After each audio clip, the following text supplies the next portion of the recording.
Little pause there, which is very apt for today because this edition of the Female Stoic Podcast is entitled The Power of Stoic Silence. As you know, every week we have a journal task, so if you have your journal with you, good news. If you don't, catch up with the podcast where you hear podcasts later on in the week. You can go back to this for the journal exercise then. Also, take a look, if you haven't already, at my journaling course. So, the question of the day is, when did you act when it would have been more pertinent to stay quiet? And we are looking, as a classic example of this, at Anne Bronte's Helen Huntingdon in The Tenant of Wildfell Hall. And a thought for the day: the moment we accept we are the problem, then we accept we are the solution, which in itself is empowering. So let's have a look at Anne Bronte. Anne Bronte was the youngest of the Bronte children. She wrote Tenant of Wildfell Hall and Agnes Grey before she died at the tender age of 31. She saw the demise of her brother Branwell due to alcoholism, which led to his premature death in the same year at the age of 32. Emily died of consumption. That was another sister, and Anne, I apologise, a year later than Emily and her brother. The younger sisters, as we know, Maria and Elizabeth, died years before from TB. So everyone was either dying, dropping of consumption or TB. It wasn't an easy time to be alive. And Anne, having seen her brother and her sister die in the same year, became consumed with the same illness and finally succumbed to it a year later. The two eldest sisters, Maria and Elizabeth, contracted TB from a particularly harsh boarding school. Quick reference there to my beloved Jane Eyre. Of course, Charlotte, and she lived on to the year 1855. So although she was the oldest daughter of the three that wrote and her brother, she managed to live on. So let's look at The Tenant of Wildfell Hall, a novel about a mysterious young woman, Helen Graham, who she's called herself now. She moves into Wildfell Hall with her son to escape an abusive and alcoholic husband, Arthur Huntingdon. This was written in the 19th century. She begins a friendship with local farmer Gilbert Markham, who's initially puzzled by her secrecy and her reputation. Obviously, people will gossip. But Helen eventually reveals the truth of her past and her husband's cruelty by giving Gilbert her diary, which details their disastrous marriage and her efforts to protect her son. After her husband's death, Helen is reunited with Gilbert and they eventually marry.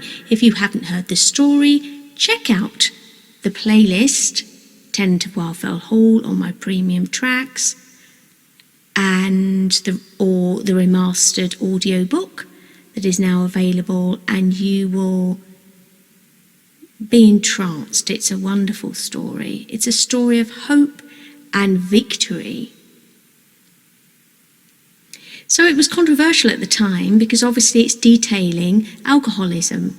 And of course, Anne had first-hand experience of that through watching the demise of her brother Branwell. When she was alive, after it was first published, Charlotte actually prevented it from republication for several years because she felt the subject matter of alcoholism and marital abuse was too dark and not in line with Anne's retiring personality. So she waited until 1854, after Anne's death, to have it published again. So why Stoic silence? And of course, my favourite phrase, the power of the pause. Well, it is so beautifully depicted in this novel. Firstly, let's have a look at the narrative strategy. So Anne's narrative strategy provides us, the reader, with the opportunity to see the heroine healed before we become absorbed in her own history. We meet her as someone in the beginning who has escaped, who has risen victorious, who has her free will come to fruition. We see her for the first time when most of her troubles are over. So there's a detachment, there's a pause between the horror and what's happening now. We see the awful times as an external event rather than participating in the beginning as bystanders. So this idea that we are detached from what's happening in real time means that the suspense of what's happening doesn't prevent us from concentrating on the significance of her victory. It's a horrific account, but it's an account nevertheless read after the fact through the diary that Helen gives to Gilbert Markham. This is not happening in real time. It allows us a pause, a distance, a moment of silence between what has happened and what is happening now. Allowing time for reflection.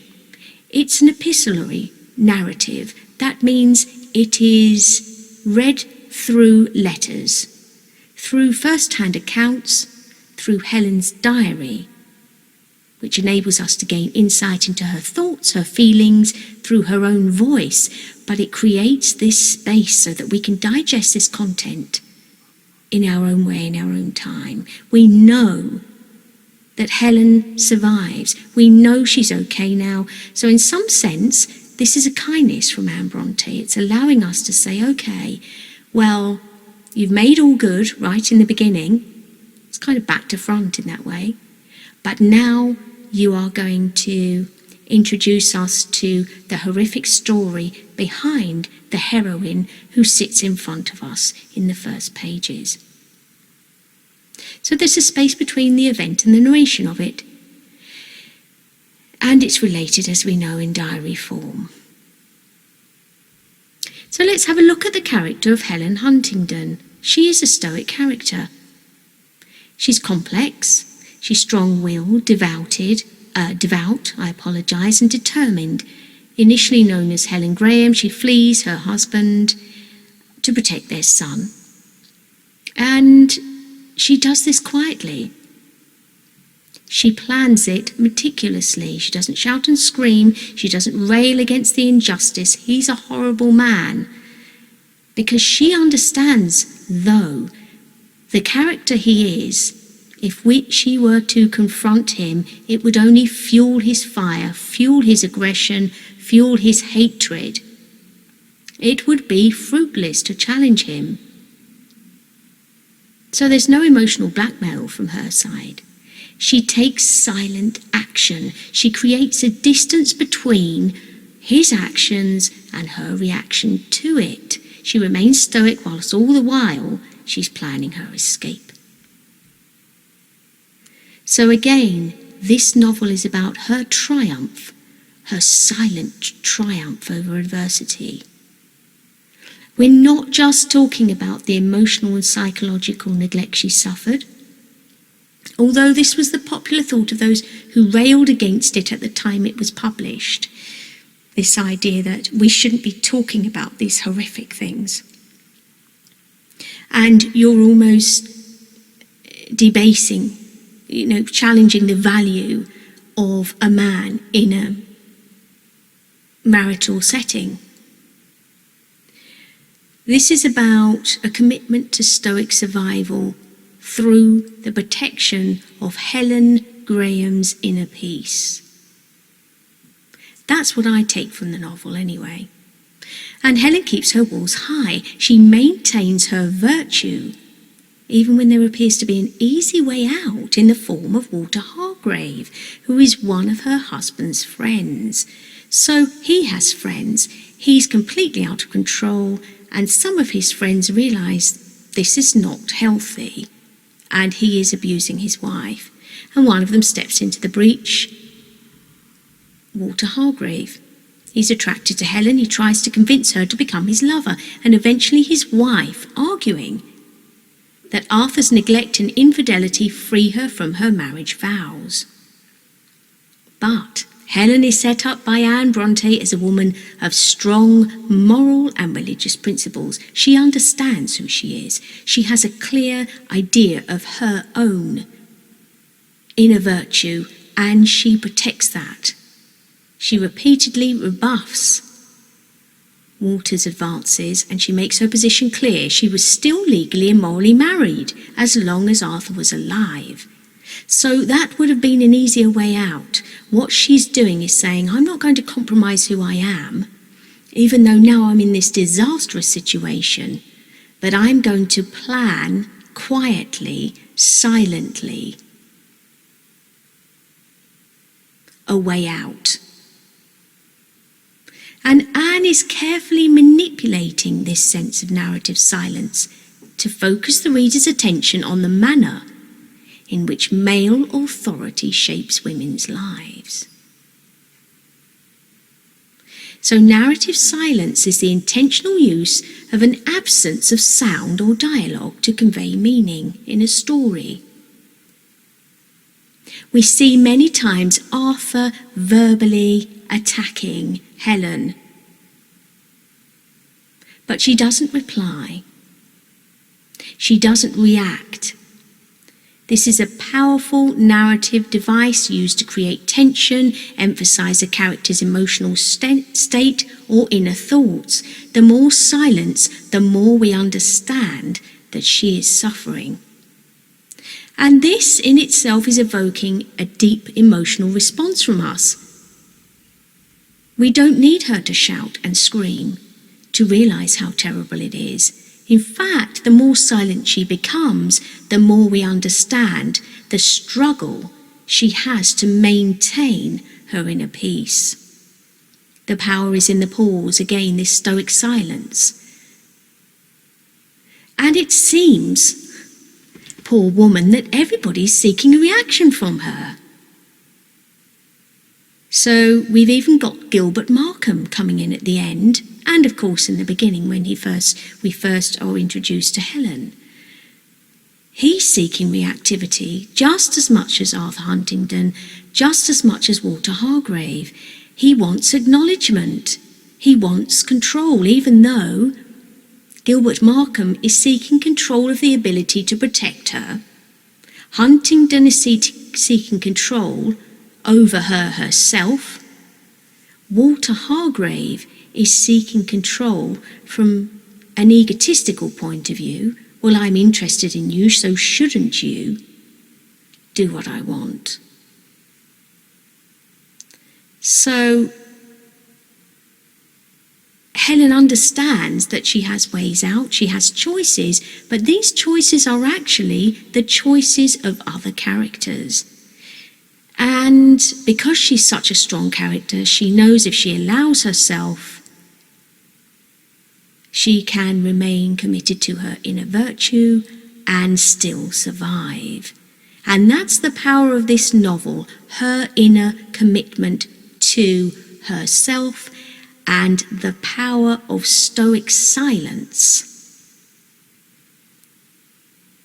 The lack of reactivity from Helen, the space she creates between herself and the other characters in order to formulate who she really is and understand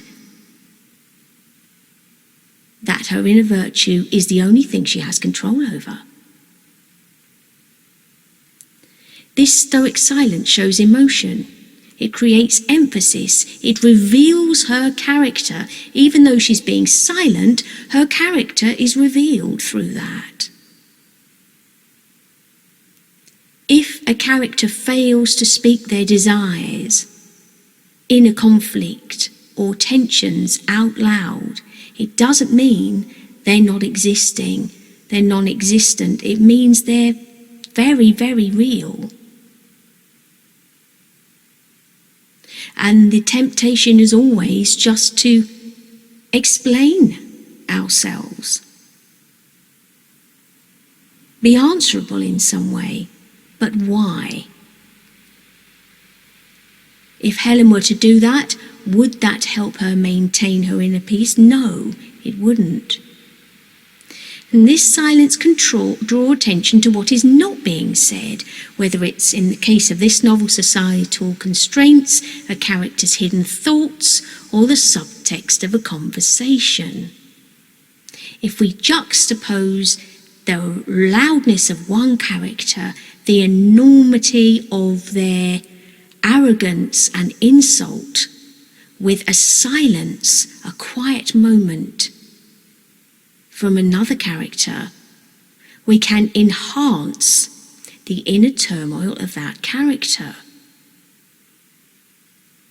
And moving away from the literature now into our own lives, how do we relate this into our own lives? Well, this Stoic silence is a practice of strategic and purposeful quietude that we use to cultivate self-control, to preserve our inner peace and promote reflection rather than reacting impulsively. If we choose not to speak or get drawn into unnecessary conflict by remaining quiet, for example, during a heated argument, we have the space to work on personal goals. We have the space to further understand who we are and protect ourselves without seeking external validation. So how do we do this? Let's have a look at the journal task for today. So here's our journal, and we're going to write in today's question, which is, when did we act when it would have been more pertinent to stay quiet? Think of a time you acted when, in fact, it didn't benefit you in any way whatsoever, and you would have benefited more by staying quiet. Again, thought for the day, the moment we accept we're the problem, we accept we are also the solution. So that empowers us, that gives us the ultimate control. If I do this, I choose that will happen to me. If I refuse to react or do this, then I choose that will not happen to me. So in conflict, how does this work? When we, for example, acted in an argument,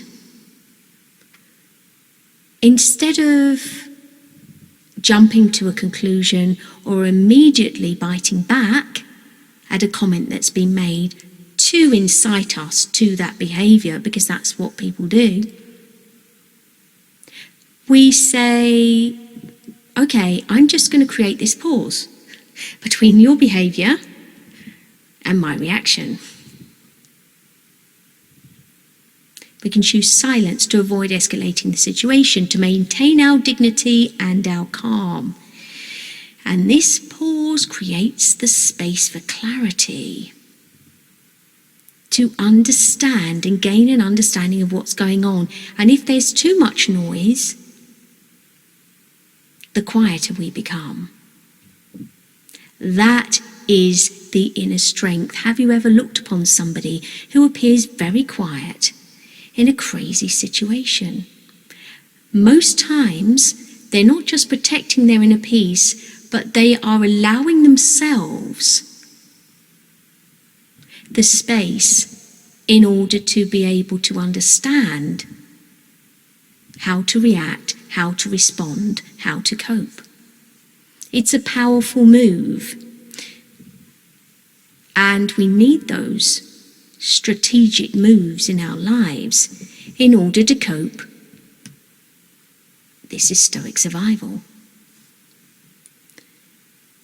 Okay, so speak only when necessary and in a few words. We're prioritising substance over constant chatter. And this also applies to internal chatter. We're using silence to focus on self-mastery and personal goals rather than seeking external approval. So rather than having to say, I did this today, that happened to me today, I managed this was achieved by me. Focus more, seek external approval less. We might be silent among strangers to avoid idle gossip. Engaging in quiet conversation, meaningful conversation. And why? Why do we do this? Why do we avoid the gossip? Why do we avoid the idle chatter? Because we're building self-control. This is a form of discipline that prevents impulsive reactions. Helen in the tenant of Wildfell Hall is disciplined. And this silence allows for her introspection, which is a great example to us. Gives us time to evaluate our thoughts and potential actions before reacting. It's breaking the cycle of reactive words that can escalate arguments. So to go back to the journal task, when was a time we reacted when it would have been more pertinent to stay quiet? What did we learn from that? This is a reflective journal exercise, looking back on something we did we might in the future do differently. So if we think about the character of Helen Huntingdon, resilient, determined, she has a strong moral character. She's showing courage in the face of severe adversity. She is trapped. This is the 19th century. She is in a marriage where essentially her husband owns her and everything she ever has owned. So he has the ultimate control.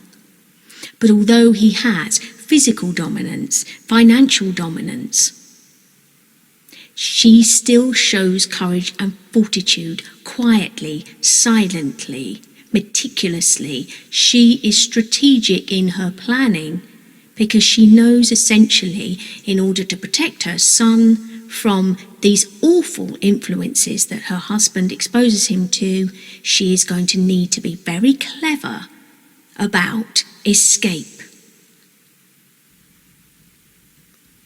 And to do that, at points, she has to create a distance between who she really appears to be and who she really is. So although she's an artist, a painter, she has to be seen to be adopting this life, relinquishing this independence and adopting this life, this facade of a wife that will do everything, be continually available and judge not, which is very demanding because in that situation you would want to shout and scream. How can you do this? Why are you doing this to me? You're nothing but a disgrace. But she understands that won't change anything. In fact, it's just going to feed that fire because Arthur Huntingdon is a character who lives for the antagonism. So it's just going to make him worse. So let's just look at a quote from Helen Huntingdon, chapter 3. I would not send, she says, speaking about children, a poor girl into the world unarmed against her foes and ignorant of the snares that beset her path. Nor would I watch and guard her till, deprived of self-respect and self-reliance, she lost the power or the will to watch and guard herself. Now you might say, well, why did Helen voluntarily jump into bed with somebody who was so anti-everything she stood for in the first place. And what Bronte does is set her up as somebody who doesn't have a mother figure in her life, apart from her aunt. And although her aunt advises her, there's not that strong connection or attachment there. She is, in the beginning of the story, quite independent, has been forced to be by losing her mother. So she doesn't have the best start. And she seems to be torn between this idea of who she is and what Arthur Huntington represents, which is something, in the beginning, he's very charming, something that is the antithesis of all these older male gents that her aunt keeps trying to set her up with. She doesn't want to be married to someone with whom she can't express herself or be independent, and she believes in the beginning Arthur to be the answer to that. Of course, turns out to be quite the opposite very early on. But what this quote is saying is it's better to strengthen one's own hero than to weaken an opponent. And the quote goes like this: I only say it's better to arm and strengthen your hero than to disarm and enfeeble the foe. The hero here being yourself. She's saying it's better to strengthen yourself than to disarm your enemy. Why is that the case? She says, if you were to rear an oak sapling in a hothouse, tending to it carefully night and day and shielding it from every breath of wind, you could not expect it to become a hardy tree. But if it's grown up on the mountainside, exposed to the action of the elements and not sheltered from the shock of the tempest, it will become stronger. So she's saying we must strengthen ourselves. We must arm ourselves over disarming others. And to go back to the Stoic philosophy, we are talking about the empowerment of ourselves, the protection of our inner citadel. So, of course, it makes sense to relate this to Stoicism, because that's what Stoicism embodies. This idea that there's nothing really I can do about my enemies. I can't, they're external to my circle of control. So whatever they're going to do, I have no power over.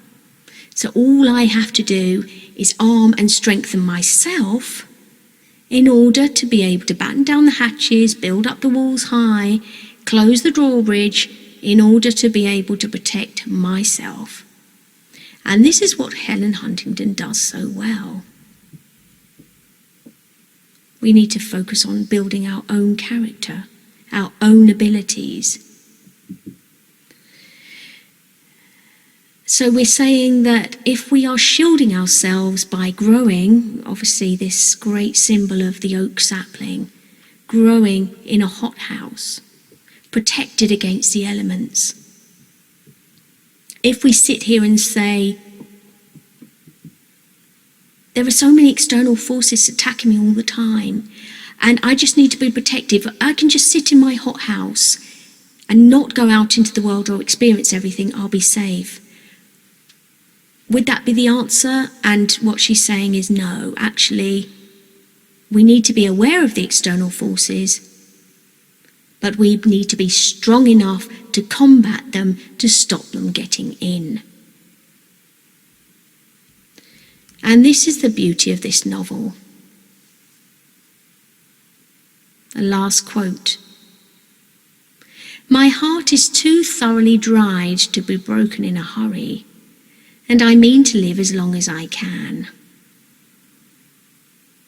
She's hardened herself quietly, but she said, this is temporary, I'm doing this for the moment, for this situation.